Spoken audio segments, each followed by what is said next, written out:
7 real ghost stories that will send shivers down your spine. Taken from Reddit.com. Story number 1. The Little Hands. I've never lived in a haunted house, but my mother did as a teen, writes Reddit.com user Patented Spacehook, recounting a true event. Other houses on her street had strange things going on too. A few homes away from her lived a family. One night, the daughter went to bed with a bad headache. The next day, she was dead. She'd passed away from an aneurysm. After her funeral, the family went away to get their minds off the tragedy, and the father asked my uncle, my mom's brother, to check on their pets. My mom and dad, who were dating at the time, went with him. My mother had heard there was a grand piano, and she wanted to play it. My dad was studying to be a veterinarian. After entering the house, my uncle and my father headed to the basement to see the animals, and my mother went to the piano on the ground floor. She was playing it when she felt something brush her ankles. She thought a cat must have left the basement and walked past her.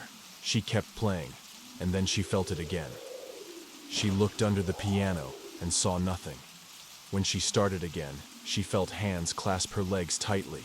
She dashed to the basement door, called my uncle and father, and waited for them.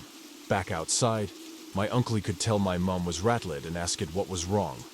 She told him what had happened, and he turned white. He told her the daughter who indeed used to play a game with her father. When he played the piano, she'd crawl underneath, grab his ankles, and push his feet up and down on the pedals. Story number 2. The Phantom Patient.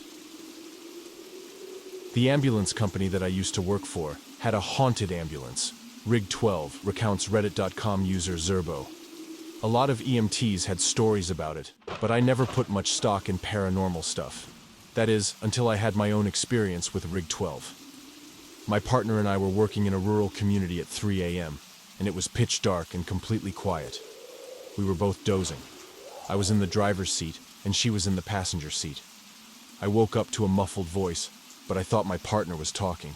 I told her I was trying to sleep and closed my eyes. I distinctly heard a male voice say, "Oh my God, am I dying?" Followed by a few seconds of heavy breathing. My partner and I sat up straight and looked back into the patient compartment, where it sounded like the voice had come from. Things were quiet for a couple of seconds. Then we heard the click of an oxygen bottle regulator and a hiss, as if it was leaking. I turned on the lights, and we ran out of the rig. I thought a transient might have climbed in while we were asleep, so we opened the rear doors. No one was there. I checked the oxygen bottles. Neither was opened. We didn't sleep much after that. Story No. 3. The Impish Ghost. My neighbor Diane and I had a playful poltergeist for years, and we called it Billy. So begins Reddit.com user Abby's alibi in their real-life ghost story. I'd come home and find something put in a weird place. Milk in a cupboard, toilet paper in the fridge, laundry detergent in the bathtub. Diane once called to ask if Billy had been around because she couldn't find a gallon of milk.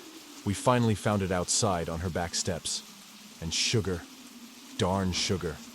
Every morning, my sugar bowl was empty. When I'd had enough, I would point to Diane's home and yell, "Go see Deanne."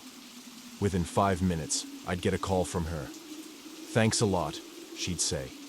He'd go in and pull his shenanigans at her place. This occurred for the entire 2 years we lived there. No one believed us, not even our husbands. My mother thought someone was stealing from us when we were sleeping or out of the house. My sister believed something was going on, but didn't know what. I still can't explain any of it. Story number 4. The Eerie Attic. Before Reddit.com user Digsdaws got down to recounting their scariest of ghost stories about living in a place that was obviously teeming with honest-to-goodness members of the spiritual world, they pointed out the irony of ghost stories that begin with the phrase, "I don't believe in ghosts, but..." After all, no matter how a ghost story begins, it always hinges on the notion that, come on, of course we believe in ghosts. A few years ago, I moved into a one-bedroom apartment in Melbourne, Australia, they went on to recall. It was my first time living on my own. The apartment block had been built in the 1930s. I'd been there for a few months when I came home from work one day and went into the bathroom. I saw something strange. A wooden board, which had covered a hole in the ceiling that led to a small attic space, lay fractured in two pieces on the ground. I examined the pieces. The board was an inch thick, and it would have taken Bruce Lee to break it. I thought the landlord had sent someone to work on the attic. I was frozen stiff with fear. Someone is up there for sure, I thought. I emailed pictures to the landlord, asking if anyone had been there, with an undertone of annoyance, since she hadn't warned me. Her reply read, "Please call me as soon as you are able to." I called, and she explained that her last two tenants had said the same thing happened. She promised to replace the board, and she did. A month later, I woke up one night around 4 a.m. My body was covered in goosebumps. It felt like someone was rubbing his or her hands on me. Everything was silent, but then I heard a dragging sound coming from above my bed. It was as if someone was pulling a sack of potatoes. I froze, convinced someone was up there. There is no way an animal could make that sound. After 5 minutes, I worked up the courage to turn on the light, armed myself with a cricket bat, and walked to the bathroom. That's when I saw that the new board covering the hole was broken in two. I felt sick. The dragging sound had stopped, but I heard something else, whispering. The sound was clear and coming from the attic. It sounded like children's voices, and I could hear one sentence repeated over and over. "It's your turn. It's your turn." I switched on every light in the apartment to make things feel normal. It was 5 a.m. and dark outside. I watched TV to try to unwind. Then a fuse blew. My pet budgie, Dexter, whom I kept in the kitchen, usually never made a sound at night, but he started squawking like he was being strangled. I'd never heard him make those sorts of noises. He was screaming. I grabbed my car keys, ran out, sat in my car, and waited there until the sun came up.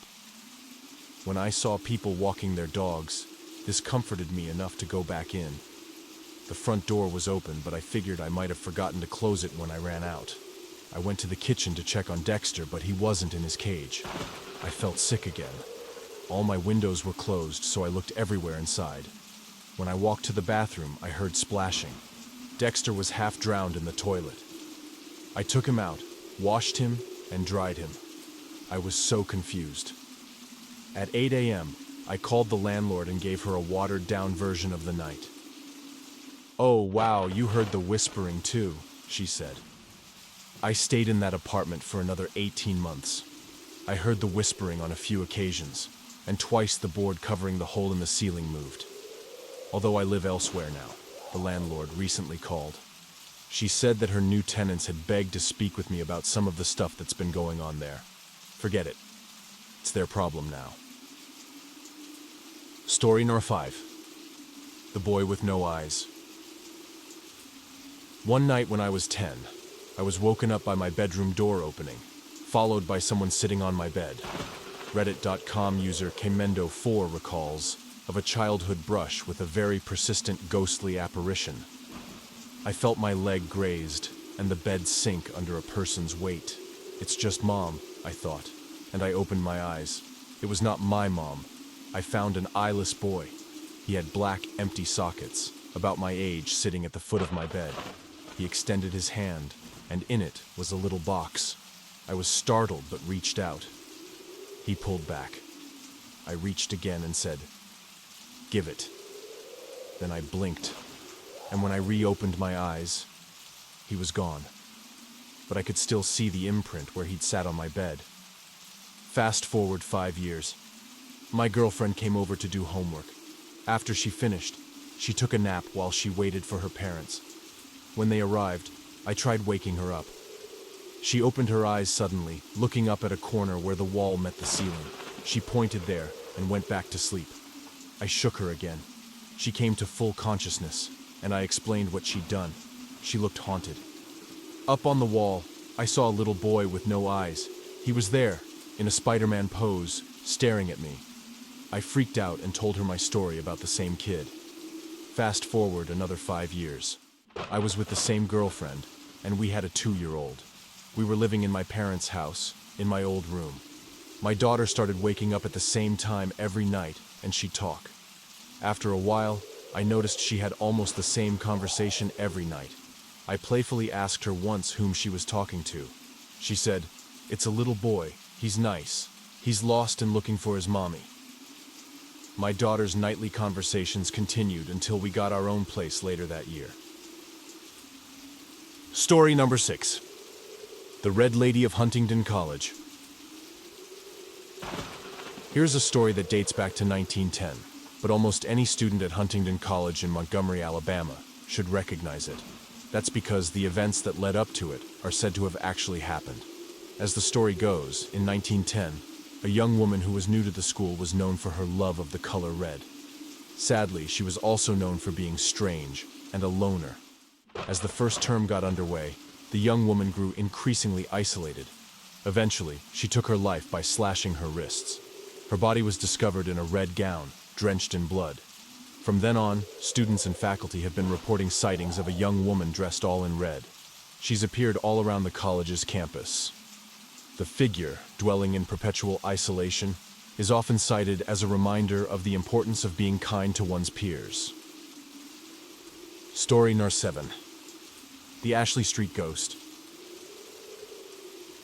Huntingdon College is just one of many haunted colleges in America, each with its own ghost stories. This next true tale comes from the University of Michigan in Ann Arbor. The haunting happened in 1972 at a party hosted by University of Michigan students living on Ashley Street. A 15-year-old girl, who probably had no business being there in the first place, suddenly felt a strange, bone-chilling cold, according to the Michigan Daily. In an attempt to warm up, she went upstairs, because heat rises, we guess. That's when things really went awry. One of the walls of the house started moving, and a black shadow approached the girl. Meanwhile, downstairs, posters were spontaneously popping off the walls and falling into a growing pile on the floor. The girl wandered back downstairs, where she found herself saying these strange words. "The drugs and addiction were my fault, and I accept responsibility for that. But I was not that way deep down inside. I want to apologize to everyone involved for what I have done." What made those words even stranger was that the girl did not do drugs, let alone have an addiction. Her words didn't seem all that strange to the students who lived in the house, though. Before they moved in, the house had been inhabited by a man with a very serious addiction. The reason he no longer lived there? He had died of a heroin overdose. Has the ghost of Ashley Street made any more appearances? That remains a mystery worthy of the most memorable horror stories.